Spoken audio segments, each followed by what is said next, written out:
Hello guys and gals, and welcome. So today I wanted to do a special episode that was requested by one of my viewers on basically what is min-maxing. So for those of you who played video games for a long period of time, you probably know what this is, but for those of you who are new to video games, you may not necessarily understand exactly what min-maxing is. And I'm going to take my character right here. I'm going to tell you kind of what it is. I'm going to use an analogy, and I'm going to try and see if I can explain it with this analogy the best way I can. When you're growing up as a kid, you might have hand-me-down clothes from your brother. They don't really fit you very well, right? Maybe they're a little bit too big, maybe they're a little bit too small. I don't know. It depends on how big or small your brother was. But in general, your parents are trying to scrimp and save, and so they're giving you things that don't necessarily fit you. Okay, and that's exactly what min-maxing is in the beginning, when you're leveling up your character, you might be putting on pieces of equipment that are not necessarily for you. You're using them for a very brief period of time. Maybe you need more strength to put on this piece of equipment that's not going to be something that you're going to use at the end game. Maybe you need more dexterity for this item that you're not going to use at the end game. Maybe you put too many points into vitality and you need to take some out. Or maybe you don't have enough in vitality and you need to put more.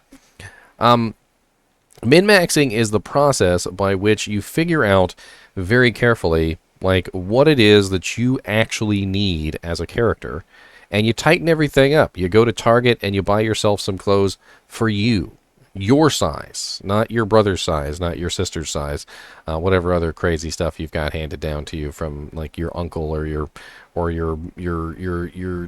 great uncle, or I don't even know. You're like, I wear my granddad's clothes and I look fabulous.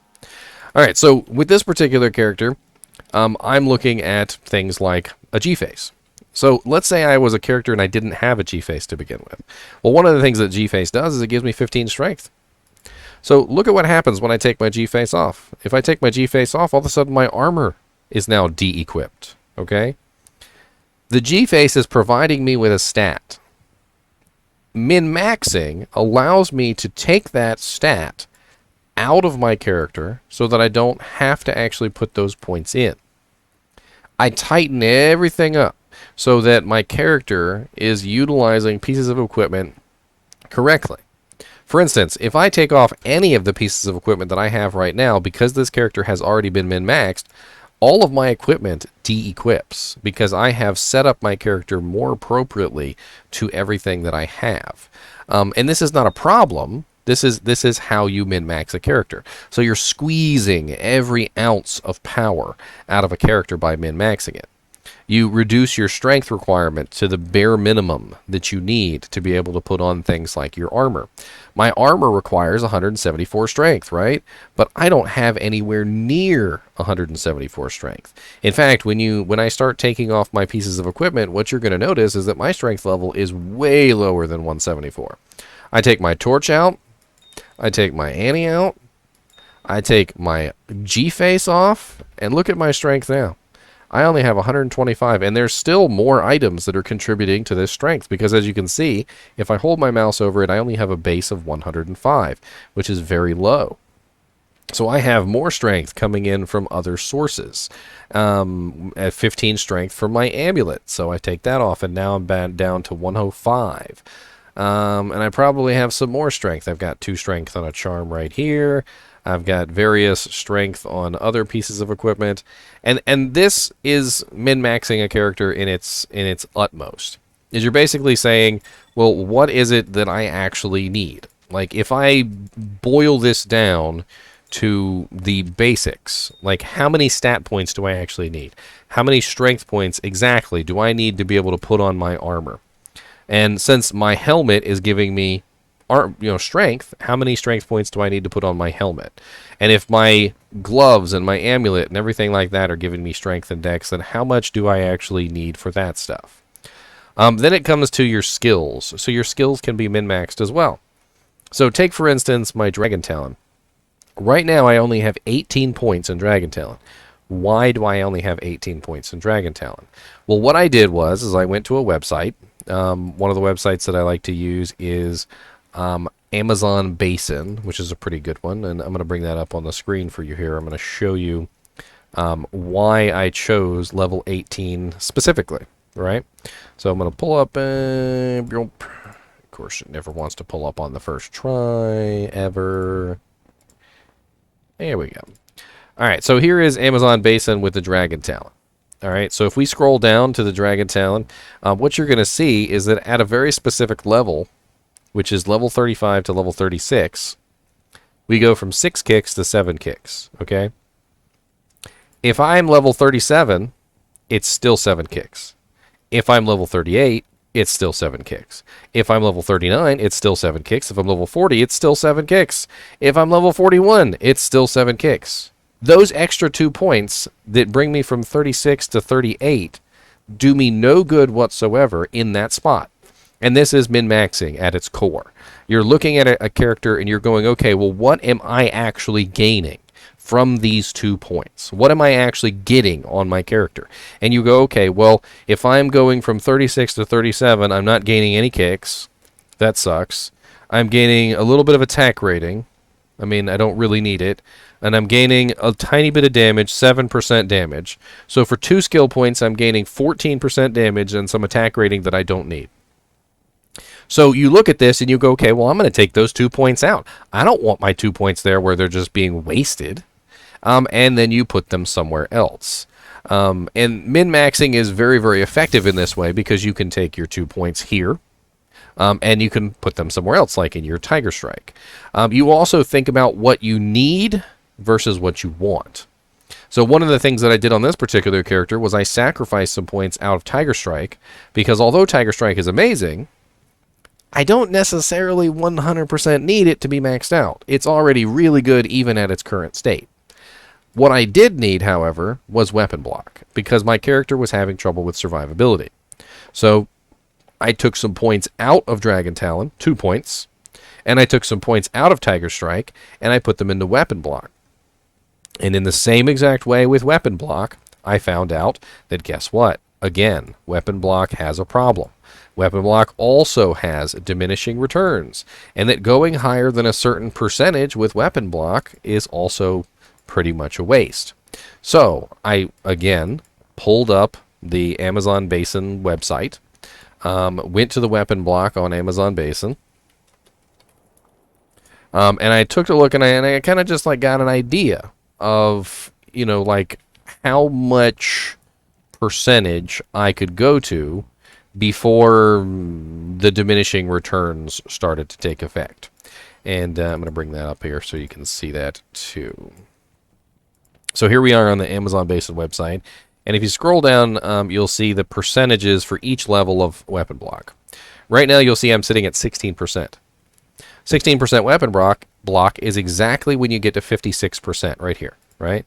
So the next point doesn't do anything. It still stays at 56%. And the next point stays at 56% again. And then finally, after 1, 2, 3 points, I get 1% increase in my weapon block. And then for 4, 5 points, I get 2%, and it just didn't seem worth it. So I looked at the chart, and I was like, okay, it gets really good gains from 1 to 2, really good gains from, you know, all the way up to like level 10. And then even from level 10 to level 16, it does pretty good. But once you get to about level 16, things go downhill pretty quickly, and it just doesn't get a lot of benefit for each individual point. And this is min-maxing. This is deciding exactly where you want this to be, figuring out the right level, and going for it. Now, to do this, you have to have everything that you need. Now, this is a very important part of min-maxing. Min-maxing cannot be done while you're still wearing your brother's clothes. Okay? Your brother's clothes don't fit you. They're not made for you. Okay? So you can't min-max while you're wearing something that is not the end game item for your character. So once you start to get your character set up with all of his or her end game equipment, once you start to get things like your torch, your Annie, you get your, you know, your rings, your belt, you get your charms in place. Once you have everything in place, that's when you go back, you go over to Akara, you reset your character, and then you start to decide exactly how many points you need in each individual thing. Min-maxing can also come in other forms. So in item choices, So with my claws, for instance, you'll see here that my mosaic claws have +3 venom on them. So I did not put a point in venom. Venom does not have a point in it at all. As you can see right at the top here, it says you have been granted this skill by an item. I don't own this skill. I have saved myself 1 point. Mind Blast. You have been granted this skill by an item. I didn't have to put any points in this. So I have saved myself 1, 2, 3 points to go down to this particular ability because I don't have to actually put a point into it. Martial Arts. Dragonflight. You have been granted this skill by an item. I don't have to put any points in this either. So I saved again 1, 2, 3 points. This is min-maxing. In the beginning, when I first started this character, I had a point in Dragonflight. So I put 1 point in Dragonclaw, I put 1 point in Dragon Tail, and I put 1 point in Dragonflight. When I min-maxed my character and I got my claw, I took 1 point out of Dragonclaw, I took 1 point out of Dragon Tail, and I took 1 point out of Dragonflight. And I used those 3 points somewhere else where they were more useful. And the same thing went for Mind Blast, and the same thing went for Venom. I used to have a point in Venom. I don't anymore, because I don't need a point in Venom, because I have the claws with Venom on them. And I don't need a point in Mind Blast, because I have the Mind Blast on the claw. And I don't need a point in the Dragonflight, because I have a Dragonflight on the claw. So this is another way that you can min-max out your character. You can choose specific items that will save you points. Just like the strength on the helmet is saving me from putting points into strength, the skills on the claws are also saving me from having to put skill points in those claws. And then once you tighten everything up, once you've got your character in his correct equipment, and once you've respect your character and you put your points exactly how they need to be, your character gains a lot of strength from this. She becomes healthier. She has more health points that she can actually absorb damage from. She will have more points to put into what she actually needs, and she won't have to waste them and stuff that she doesn't. So, like, I only have a total of 50 points in dexterity right now, but I have 112 total. I only have 105 points in strength, but I have 195, with all my plus equipment. And I have 460 vitality with a base of 385, which brings me up to a healthy level of almost 1700 health, which is absolutely amazing. And this also comes down to resistances and things like this. So resistances can also be min-maxed. So right now, I currently have a Cold Sunder in my inventory, which is ripping down my cold resistance.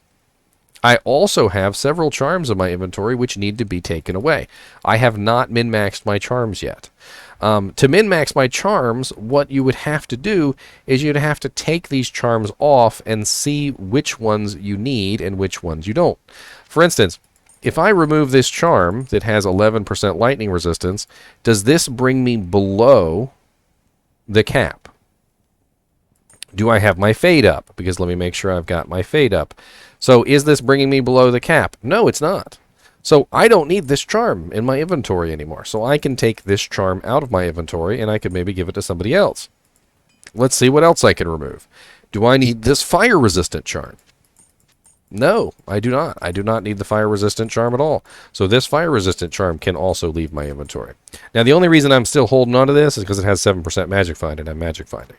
But it will not stay in my inventory once my charms have been min-maxed. This fire resistant charm is only here because of the 16 life, which I'll probably end up replacing that. Now the cold resistant charm. This one right here has 2 strength on it, which is currently making it so that I can wear my chains of honor. So I cannot remove this charm. I also would not remove this charm because I need the cold resistance. As you can see, I'm currently at 69% cold resistance, and this is giving me 11. So taking this off would reduce my cold resistance lower, and I don't want that. Lightning resistance with a little bit of life on it. Now, I'm probably going to keep this in here just for the 19 life, but I don't need the lightning resistance anymore, which means this needs to be replaced with something else, probably a cold resistant charm. That's 7% MFer, and that's a 7% MFer. And then I also have things like the 5 dex on the charm, which is providing me with dexterity, so I don't need to use that in my stats, which is giving me 5 more into my vitality. I have 3 strength on this charm, which is making it so that I don't need to beef up my strength as high. And then I also have 6 dexterity on this charm, which is currently making it so that I can put on... well, actually, I don't need the dexterity anymore, do I? So basically, when you look at min-maxing as a whole, what you're thinking about it is you're making your equipment and everything that you have actually fit your character. You're shoring everything up. You're finding out what your size is. You're putting your points more appropriately. You're choosing your charms more appropriately for your character, so that you're not wasting things. Like this 11% fire resistance is wasted on me because I don't need it. I don't need the fire resistance because I'm sitting at 273% fire res, and on top of that, my mercenary has the flickering flame helmet on. So when I leave town with my mercenary, I'm sitting at a massive 371% fire resistance, which means that I do not need that fire resistance at all, and I would be better off using something else. Sometimes min-maxing also just simply means avoiding the things that you don't need. So, for instance, on a kicker, one thing that you have to learn is that certain things will affect your damage and certain things won't. Like plus max damage doesn't affect a kicker. You might notice that I have no plus max damage charms in my inventory anywhere. And the reason why I have no plus max damage charms is because they don't work for me. So I'm focusing on things that actually will help my character. My attack rating is good. My defense is terrible, but I have 56% block chance at least. And I focus my character in specific ways. So with this particular character, I focused on Blades of Ice because I wanted Blades of Ice to help me not die. This is how I don't die, is Blades of Ice. Blades of Ice freezes the monsters and helps me prevent that death. And the Cold Sunder is adding to that. So anytime I run into a cold resistant monster, the Cold Sunder is helping me not die, because even the cold immunes are getting affected by my crowd control. But this also means that by choosing the Cold Sunder, I now have to balance around the negative 70% resistance so that I have a decent amount of cold resistance. And that's part of min-maxing too, is you've got to account for the negatives as well as the positives. You've got to figure out how to get your character set up so that all your resistances are 75%, so that your defense is decent, so that your attack rating is decent, so that your life is decent, so that you have your skill points set up in an appropriate way so that you're not being wasteful. Like if I wanted to be silly and just throw 1 point in everything in the trap tree, I mean, yeah, I could play around with everything in the trap tree, but that would also just be a ridiculous waste of points just in general. So, like maybe I did want Death Sentry, but I wouldn't dump a point in everything in here. I would just go down to Death Sentry specifically. Or maybe I would go and find a Claw that has Death Sentry on it so that I could save myself how many points? 1, 2, 3, 4, 5 points, right? If I wanted to just grab a Claw and go down this Death Sentry that way. And as you can see, like finding a Claw with Death Sentry on it is a very good way to save yourself some skill points. Anyway, I hope I've been at least a little bit helpful for these guys that want to know what min-maxing is, and I hope I've explained it in a way that helps you understand maybe how to min-max your character. As always, thanks for watching, and keep watching.